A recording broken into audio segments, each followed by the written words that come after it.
we're one of the best academies in the world, if not the best academy in the world, with one of the most renowned coaches in the world and one of the most successful junior coach in the world, Gary.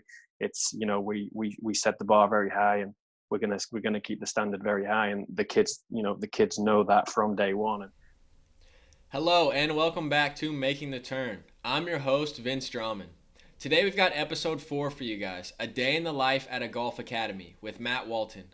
Matt is the lead golf coach at Gary Gilchrist Golf Academy near Orlando, Florida. Over the past 2 years, Matt has coached players to more than 15 top 3 finishes on junior tours across the world. His players have also collected 2 wins during this time, including at the GGGA level. Matt coaches players from Asia, North and South America, and Europe. As a player, Matt competed in 4 collegiate national championships, was named a junior college All-American in 2011, collected 1 collegiate victory during his career, and played professionally as a club professional across the Midwest. Really excited to get into our talk with Matt today. He talks a lot about what a day in the life at the Gary Gilchrist Golf Academy looks like, how Gary Gilchrist Golf Academy handles the team approach to game improvement. He talks specifically about his coaching style and some of his beliefs as a holistic golf coach. We also talk a lot about Matt's involvement in the college recruiting process and some of his advice for players who are hoping to play golf at the next level. Can't wait to get into this episode, so we're just going to go ahead and jump right in. Here's episode 4 of Making the Turn, A Day in the Life at a Golf Academy. Hats forward, headphones on, let's go!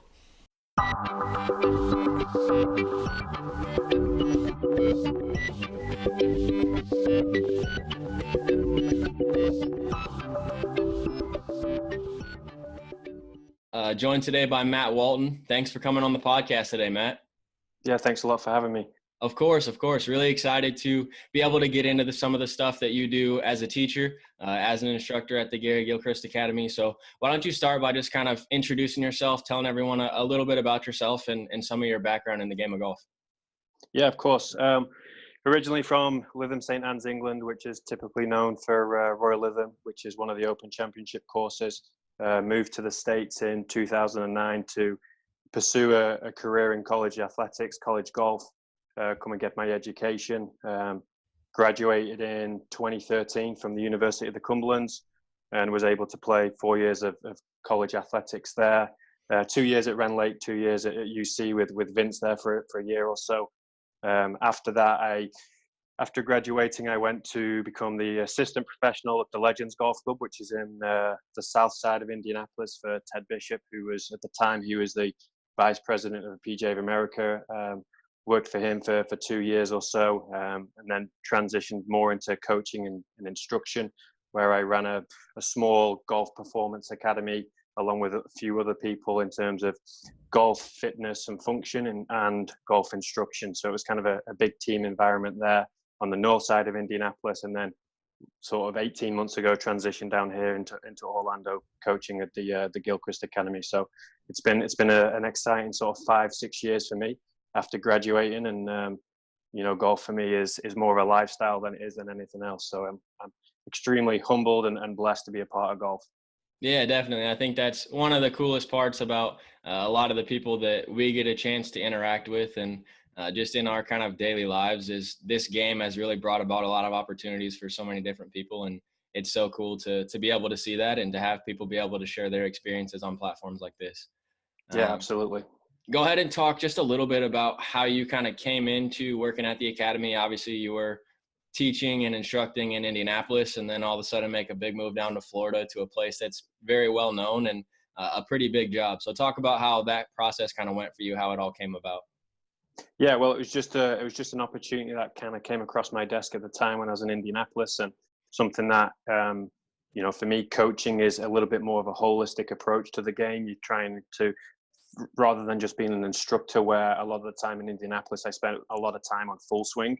For me, the ultimate goal one day is to become a college golf coach. So that means I really have to embrace every aspect of a player, from mentality to emotions to technique to sometimes even personal life. You need to be there for the players. So being able to have the opportunity to be a coach at the Gilchrist Academy and work with players from all over the world, that was something that really kind of spoke to me, because there you can you can really start to make a difference to people, and you can really start to influence them in a very positive way through the game of golf, whether golf becomes a profession for them, or if it is just simply a hobby and they go to school and then they, use golf for business, just, using golf there and coaching people to better themselves and better their life skills and to become successful in life. That to me was kind of the thing that really spoke to me about moving to the Gilchrist Academy, because you get to work with, for us, we work with 13-year-olds all the way through to 18-year-olds.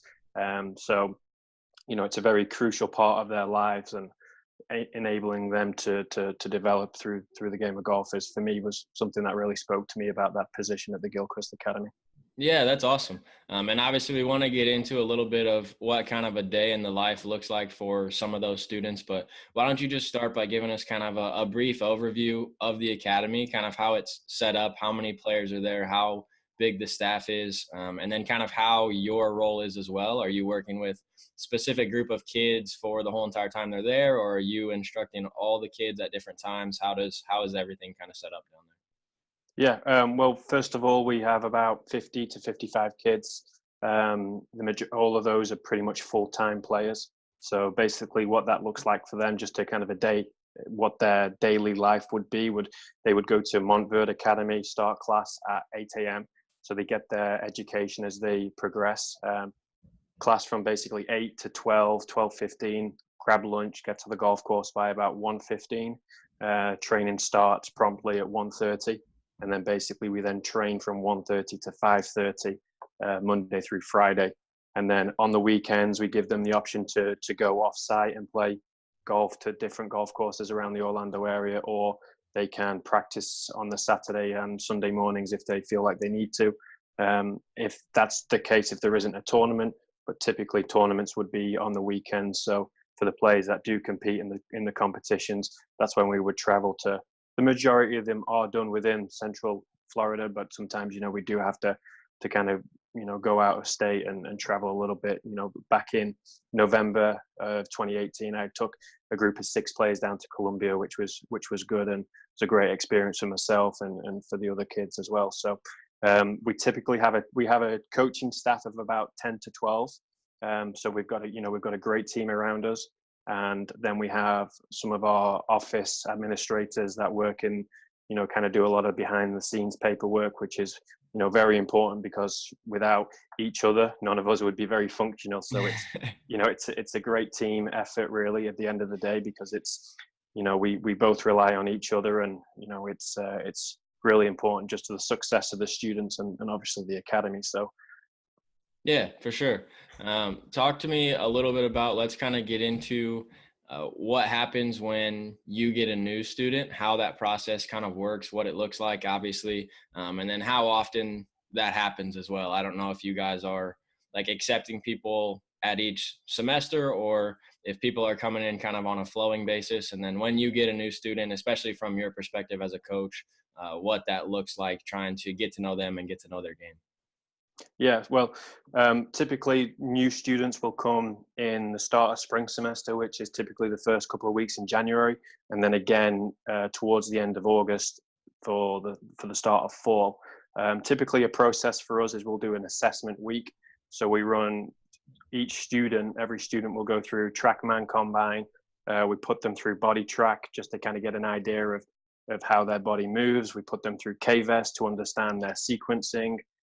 They also go through personality tests, so they fill out certain different like criteria on a form, and it kind of prints us out a report of how that player is going to react in certain situations, where they're going to be most comfortable, where they may be uncomfortable, and therefore, as a coach, for me, if I've got 8 players, I need to know what personality I'm trying to deal with, because the message is going to be different from somebody that's very dominant to be somebody that's very conscientious. I have to tailor what I'm trying to say to that student, to obviously get through and progress, for them to progress and further develop their game. It's a very intricate part, and the assessment week is always very, very important, because it's a matter of trying to connect with the students and make sure they feel comfortable, because the first week and the first couple of weeks really are very overwhelming. It's not it's not an easy process. They've gone typically from, away from their comfort zone, their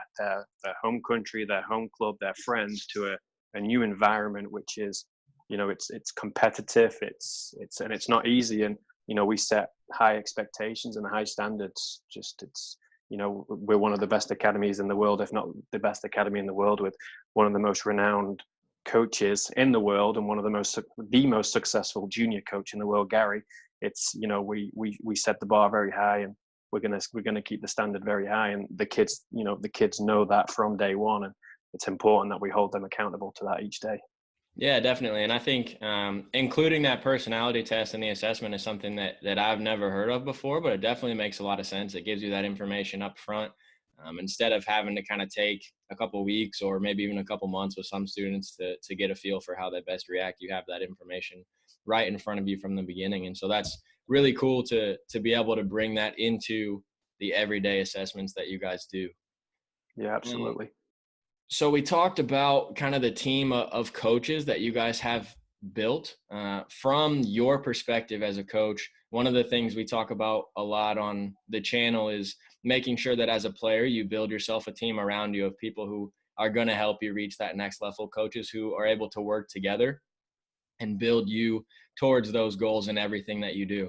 So you talked about your view as a holistic coach as well, but talk about how that team environment works at Gary Gilchrist, how much interaction you have with the fitness side of things and the mental side of things, and how you're able to really develop a plan that makes sense in every aspect that the student's going through. Yeah, well, every player that comes through the academy gets a development plan. So we assess each part of their game. So from full swing to putting to bunker play to chipping, pitching. As a coach, that's my duty to develop that plan. Then we have a fitness performance coach who then develops a plan, and they run them through a fitness assessment. That's also part of the assessment week. So we find out areas that they're strong in, function in terms of function, what they're capable of, and where they maybe struggle, and where there's room for improvement. And then we also have a mental performance coach who really works with them in terms of their behavior, their outlook, their self-talk, their body language, and breathing, all very important parts. So to answer your question, every day I'm interacting with my mental performance coach and my fitness coach every single day. And if I'm not, then I'm not doing my job properly, Yeah. Because, we spend a lot of time in terms of developing the player, and it's not always easy. And if I'm trying to do something in the swing, and if I'm trying and I'm not getting the result, or the player's not getting the result, then I'm going to go and lean on my fitness coach and say, okay, this is what I need to try and do with this player. What's the struggle? And typically as a coach, you can see it within a few minutes that, okay, well, it's a functional issue, it's a physical limitation, and therefore then they're going to go, it might take them 5 minutes to work on it. It could be something like trigger point, just to try and release the muscle because of tension. It could be just basic spatial and body awareness. It could be a lack of that. And just working with the fitness guys to be able to develop that and gain more awareness for what we're trying to do. Typically you find they're going to work harder with that guy, with a fitness guy, and then come into the ball and just hit shots, and they're like, wow, like this is amazing. And it's kind of like a light bulb goes off, because it's so, it's such an important aspect to what we do and to any player. If you don't have a player of a group of people or coaches that are really going to support you, it's going to be hard for you to be successful. And every day at the academy, we've got those people, and if I've got somebody that maybe is struggling with their self-image, or trying to talk positively, or trying to be realistic with their expectations, I'm going to go, yes, they're going to have a sit down with our mental performance coach. That might be in the middle of training. If they're struggling for whatever reason, I'm going to go send in with our mental performance coach. And again, that might be a 5-minute conversation, or it might be an hour conversation, but we're going to get down to the root cause of why this person struggles.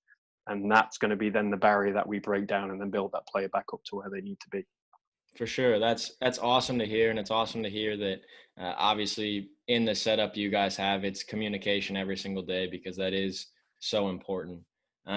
So you said that you have the players training about 4 hours a day in the afternoon. How much of that is on course training? How much of that is range time? Where do you guys kind of see the breakdown between those two as well?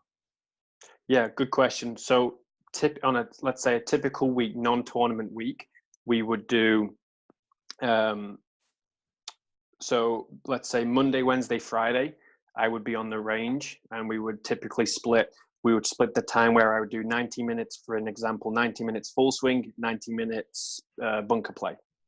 And then the remaining hour then would be with our fitness coaches, and it's specific fitness training. It could be functional movement, it could be strength and conditioning, it could be assessment, it could be cardio, it could be a variety of things. And that would be, let's say, a typical 4-hour training day. The Tuesday, Thursday would be more golf course. So that's where we would transition more into shot shaping, understanding a little bit more about strategy, understanding a little bit more about, you've got the shot shaping strategy, and then hitting different shots from lies and those kind of things. And we're going to play games. We might play a scramble. We might play a two-man best ball. We might play worst ball. We might play their own ball, and then they're going to have a short game challenge at the end of the hole to try and get it up and down, and they have to get it up and down to progress to the next level. That would be, let's say, a typical non-tournament week. Tournament week, you're going to what we would call pre-competition. It's going to still be roughly the same in terms of layout, but a little bit more flexibility on, if we feel a player needs to spend a little bit more time on the golf course, we can give it to them and say, okay, we'll just send them to the golf course with maybe another group or mental performance coach, and say, okay, in preparation for the tournament, you're going to go with our mental performance coach. You're going to specifically work on pre-shot routine and post-shot reaction. That's your goal in preparation for the tournament. Get them away from the range a little bit more, and then get them more focused on hitting shots and trying to execute their process goals while they're on the golf course. Trying to do it on a range compared to a golf course, as you know, is a little bit different. So you've got to be able to practice that. What you do on the range compared to what you do on the golf course, some people is different, and essentially it should be the same. Right. And while we're looking at kind of the team approach, the holistic approach, one thing I think that gets overlooked quite a bit in junior golf, but also even in college golf, I know in my experience as a college golfer and as a college coach, nutrition is often overlooked quite a bit. So looking at the whole encompassing package, how do you guys handle nutrition? How do you educate your players on nutrition? How big of a factor is that in what you guys do every day as well? Yeah, it's becoming a lot more of a factor for us. As we start to really kind of hone in on a lot of the other things that we've done well at the academy, nutrition is now becoming a very hot topic for us. If we're not fueling the body, it's not rocket science. You're not going to perform very well, are you? I mean, it's just that simple, Right. So we try and, our fitness coach, he'll always discuss nutrition with our players, and even as coaches, my background's a little bit in sport and exercise science, and we speak a lot about nutrition. So I'm always simple questions, like I'm asking them what they had for lunch and what did they have for breakfast. Did they have anything for breakfast? And I wouldn't say we necessarily have a program in place. I would say it's more of, we're trying to educate them on making the right decisions from a nutritional standpoint. We can't force them to eat chicken, broccoli, and rice compared to a cheeseburger. I mean, unfortunately we can't. We would like to, especially as a tournament week comes up, but we're just trying to educate them so they feel like they have choices to make, and they have access to really whatever food it is they want, whether it's healthy or unhealthy. We, as an academy, we do provide healthy options every single day in catering, and we also provide like a smoothie bar. So if they do want to grab something a little bit more healthy for breakfast, or even a snack during the day, they can go grab a smoothie and with protein powder in it. And we're even doing that now before tournaments as well. So that's an important part. And we always try and make sure that the players are leaving fueled, well rested, and prepared, because if you're not prepared, it's hard to be successful. Definitely. Appreciate you going into some detail on kind of the academy, what it looks like for students who are in your program. Want to get a little bit more focused on you specifically as a teacher and a coach. Talk a little bit more about specifically how you feel like you help your players improve, how you would kind of define your style, your approach to coaching and teaching, maybe some of the things that you kind of pride yourself on as a coach as you work with these junior players and try to help them get to that next level. Yeah, as a coach and instructor, to be honest, I try and keep it as simple as I possibly can. I'm not. I feel like I've got a very good background in terms of the understanding the swing, the biomechanics, the body motion. But I feel like it's my job to absorb that information and then give the player a minimal amount of information if it suits that personality. Some people, they want the information and they can handle it, and they'll selectively choose what they want to take in and what they don't want to take in. So it's my job then to recognize that. But for the most, I try and give each student maybe one simple goal of what we're trying to achieve, and it's going to be the root cause to why things happen. It's not going to be, well, we're going to fix impact, but if your setup and posture are poor, that's going to be what we're going to fix, and we're going to do it properly. We're not here to do it half. We're not here to do it, well, I'll kind of do it this day and I won't. We're either in it or we're not. It's time that I invest as a coach and sacrifices that we make as coaches, and it's important that the player understands that, and that's a big thing. I do hold my players accountable, and I hold them to a high standard, because if I can get my players to simply do this one goal, then we'll be okay. It's simple, it's effective, and you're going to actually speed up the process of your development versus trying to work on something that you think you might want to work on, when the reality is, we want to work on setup and basic foundation, which is trying to tell that to a 15, 16-year-old boy at times isn't always easy, because they're like, well, I can shoot even par and I can do this, but it's going to slow them down at some point in their career. So while we're young, why not just address it now? And that's something that, as a coach and as an instructor, that I've found a lot of success in, and something that I really, really do believe in as a coach. Awesome. And your daily coaching and some of the daily work that you do, how prevalent is technology for you, and what are some of the best pieces of technology you feel like you use on a consistent basis? Yeah, I'd say that the two main parts of technology that we use is Drahman. We love to use Drahman for a lot of it is just for speed comparison. We don't get too wrapped up in the numbers. We all understand numbers, but perfect numbers don't result to perfect golf. It's helpful for a player to objectively see where they started, to see where they need to go. It kind of helps them along that process, and that's great when we can use it for that. But we like to use the skill testing, the combine. We use that quite a lot in like a pre-competition phase, especially when we're trying to transition from, let's say we've done a lot of developmental work, and then we're trying to transition to more of a golf course environment. Combine and skill testing is going to be something that we rely on a lot, and something that we found a lot of success in. Me personally, I've been using Flight Scopes, Drahman for the last 5.5 years. So it's something that I don't rely on it. It's a tool when I need it to be a tool. It's not there to give me the information. It's there to allow the player to see his or her progress. Other technology that we use at the academy, and something that I've used again for the last 5 years, is KVest. KVest is fantastic because it really helps everybody understand what's going on, especially we're going back to this team atmosphere. The fitness coaches can see exactly what's going on functionally. Coaches can see exactly what's going on in sequencing, in body motion, and turns, tilts. We can see that, relate that to the swing goal of the player.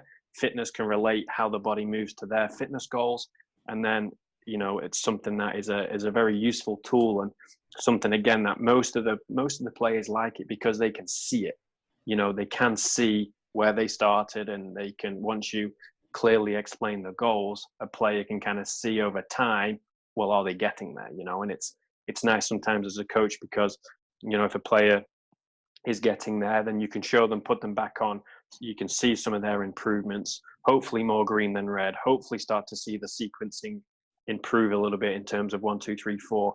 And, a player then kind of gets excited and they gain confidence. Any player that has confidence is going to play good golf. For sure.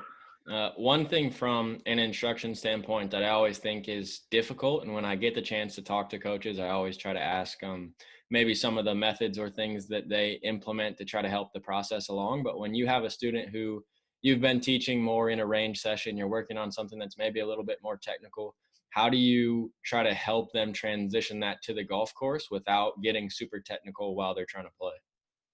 Yeah, something that I've really learned a lot at the academy the last sort of 18 months or so is if I've had a player that's been, let's say, developmental, or we've been working heavily on technique for, let's say, 2 months, no tournaments, just technique.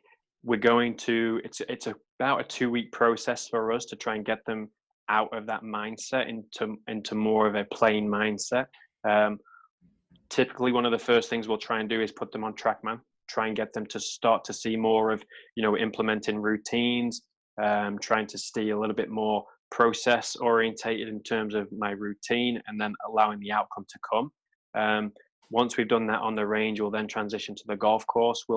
We typically like to start them off in a scramble setting, because they're on the golf course and they have to trust what they're doing without the pressure of the result. If you're in a scramble, as you know, anybody's played a scramble, there's not a lot of pressure. You can kind of go out there and just kind of have a bit of fun. And that's really the purpose behind it, because it's not necessarily an easy transition. If I go straight from range technical to now I've got to go play 9 holes, qualify 9 holes, or compete in 18 holes and play, it just doesn't work. So the scramble is really a great way to kind of integrate more of that golf course environment, so they can trust what they've done from the range and then apply it to the golf course.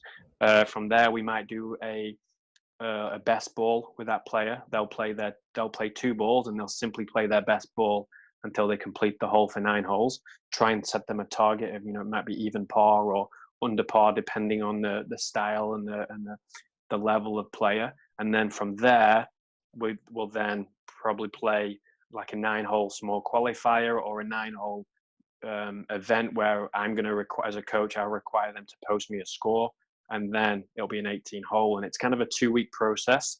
And it's not an easy one. I mean, it's a hard one. It's not, I've made that sound very simple, and it's not, it's, you're gonna fumble, you're gonna make mistakes, you're gonna come off, you're gonna be emotional, you're gonna be frustrated, you're gonna be upset. But by the time the 2 weeks is over, you should be ready to go and compete. You should be more out of that mindset of perfect swing versus, okay, this is my routine, these are my goals and my processes that I need to do, or I need to accomplish on the golf course to be successful. Definitely. And I think that, as we talked about earlier, you are trying to approach this more from a holistic standpoint. It's not just instruction. It's not even just being a golf coach. You're trying to be there for these students in their everyday life as well. And obviously you're working with students who are coming to the academy with the goal of playing golf in college. So if you don't mind touching on just how involved you are in that college process for all of your players, if you're involved at all, kind of what that looks like as they start to try to look into what comes next. Yeah, I mean, it's a very daunting time for any 15, 16, 17-year-old to try and enter college athletics. It's not easy, and there's obviously a lot of great opportunities in the States. And it's, as a coach, I am, and all our coaches, we're all very invested, and we're all very involved in that process. It's something that we don't take lightly, because it's really the future of the player. And it's important that we're honest with the player in terms of, this is roughly where they are. And if we like to give them a timeline, and this is really important for us, is if a player comes in and it's let's say they're at grade A, we want to get them through B and C. But what does that timeline look like? If they want to go to this school, then what does that really look like? And is that player really willing to sacrifice, because they have to sacrifice and really outwork anybody else to try and get there? Some people do, some people don't, but for us, we lay that timeline out so that at least then the player understands, okay, well, if this is where I need to be, this is what I've got to do. And it's I think it's great for a player, because they do get to see kind of a little bit more of what that looks like.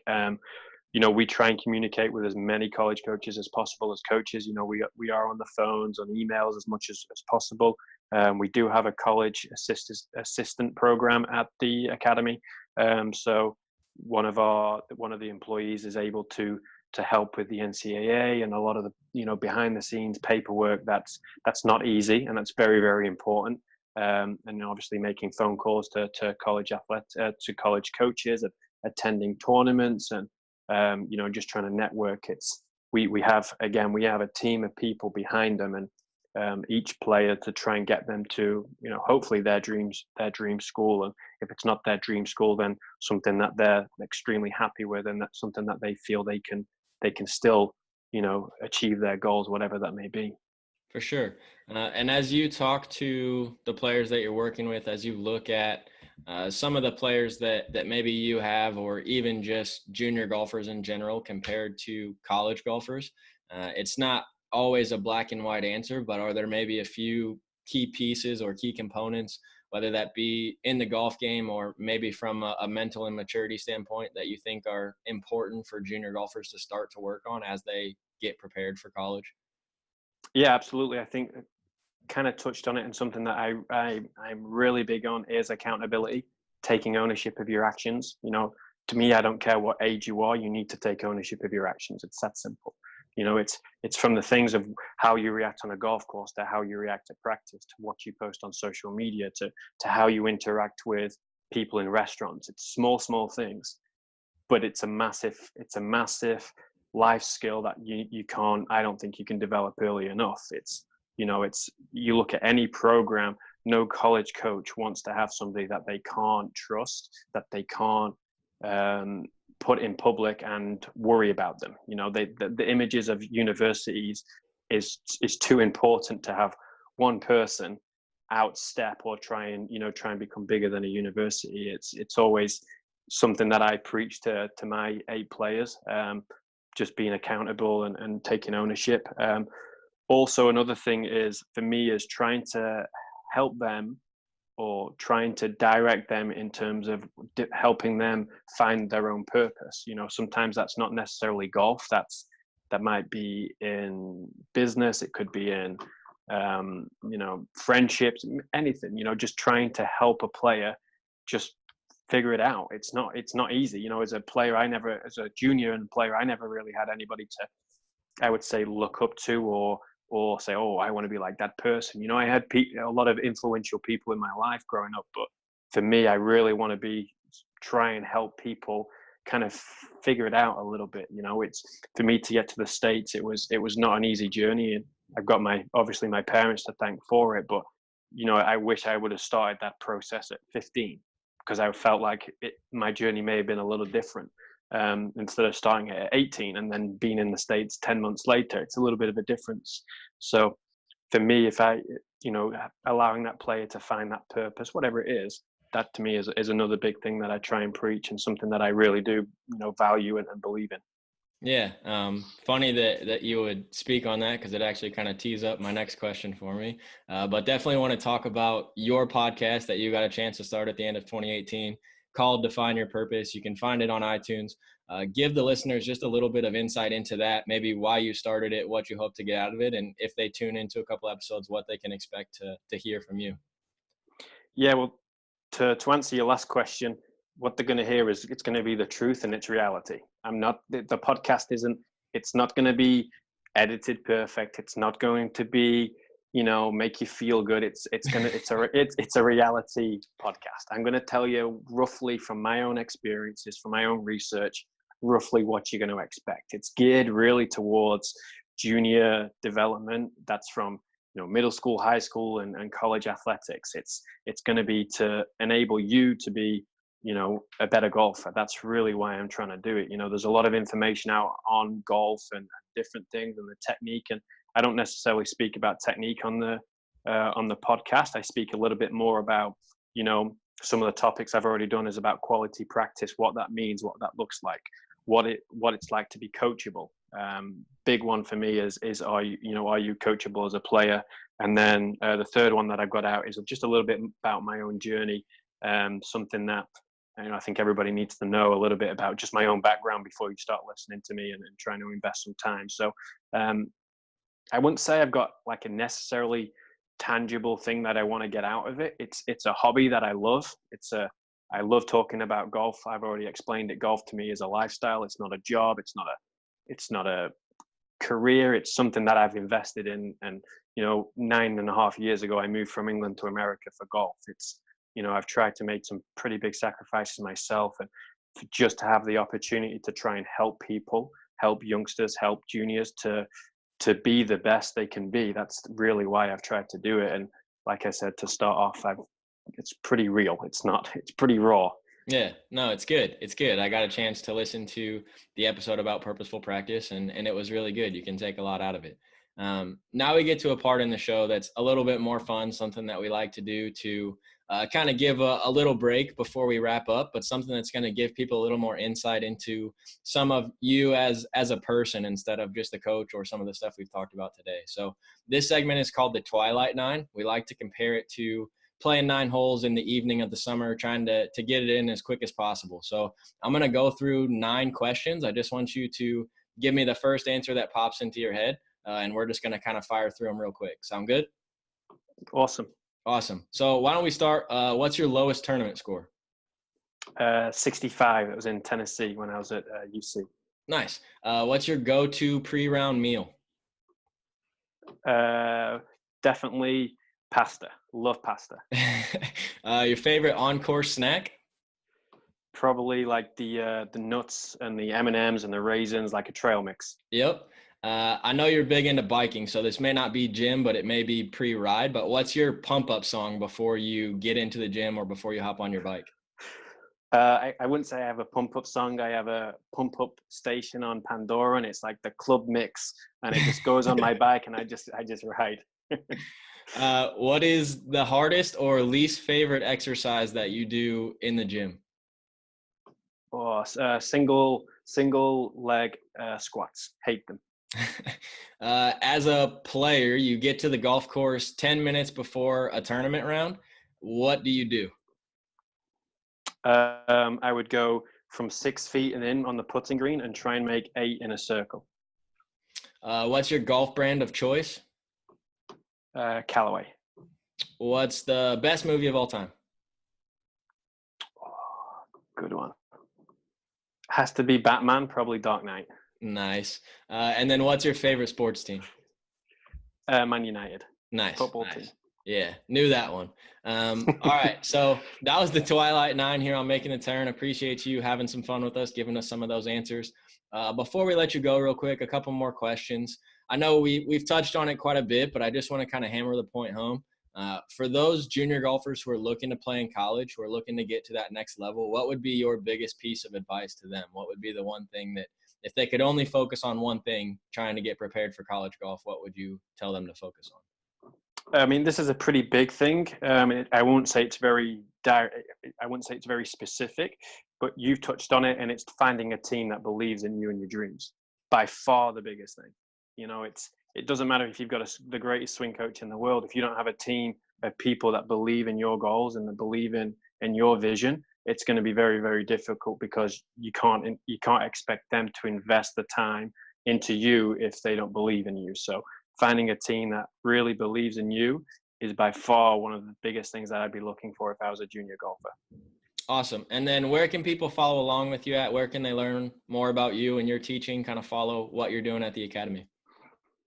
Yeah, Twitter and Instagram at Matt Walton Golf. Both of those handles at Matt Walton Golf. You can find me there. Post quite a bit of content on Twitter, quite a bit of images on Instagram about me as a person and my family and my wife and my lifestyle, and as well as golf and kind of some of the things that I like to do outside of golf. So I put it all out there, and it's all good content. It's all decent. It's all clean. It's good fun, Awesome. Well, I'll be sure to put that in the description down below. But thanks for joining us today, Matt. I really appreciated having you on Making the Turn, and best of luck with everything moving forward.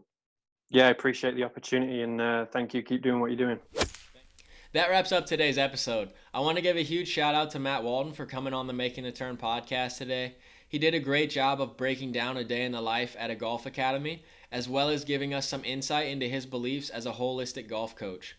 He also gave us some great tips and some ideas for how he helps his golfers improve on a daily basis.